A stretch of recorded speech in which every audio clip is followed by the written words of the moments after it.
The house stood on a hill, grey and silent. It watched the town with empty windows. No one dared to go near. It was Gray Manor, a name whispered in fear, a place of shadows and secrets, a haunted house. The old iron gates were rusted shut. Thorns twisted around the bars, warning everyone to stay away, but some warnings are like invitations, especially for teenagers. I bet you won't go in. Why would we? They say it's haunted! He shivered, even though it was a warm night. The wind howled around them, as if the house itself was breathing, daring them to come closer. The front door creaked open. Dust filled the air. The teenagers stepped inside. The house was dark and cold. Cobwebs hung from every corner.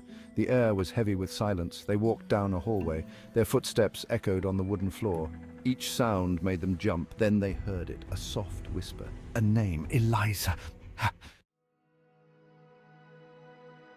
Who are you? Eliza, this is my home.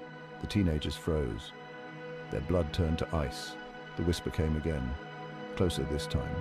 A figure flickered in the shadows. A young woman in a white dress.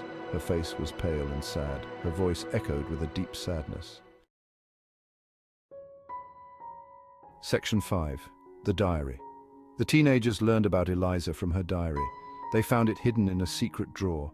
Eliza's words filled the pages, her hopes, her dreams, her love for a man named Edward. Edward had promised to marry Eliza, but he broke his promise. He left her heartbroken and alone. Eliza couldn't bear the pain. She took her own life within the walls of Gray Manor. Section 6. The Curse. Eliza's sorrow filled the house. It clung to the shadows. It whispered in the wind. It was a curse. The curse trapped Eliza's spirit in the house. She couldn't find peace. She couldn't move on. The teenagers felt a surge of sympathy for Eliza. They had to help her. But how? They searched the diary for clues. There had to be a way to break the curse. Section 7. The Broken Heart. The diary mentioned a locket, a symbol of Eliza and Edward's love. It was buried with Eliza. The teenagers found Eliza's grave in the overgrown garden. The locket lay on top of the tombstone. Inside the locket was a miniature portrait of Edward. His eyes seemed to follow their every move.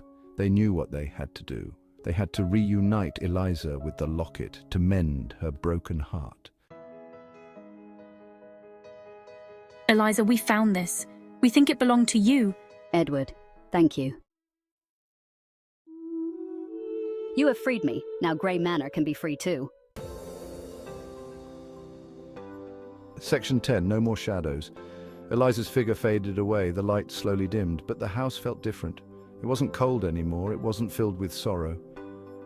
It felt peaceful, hopeful. The teenagers walked out of Gray Manor. They left the gates open.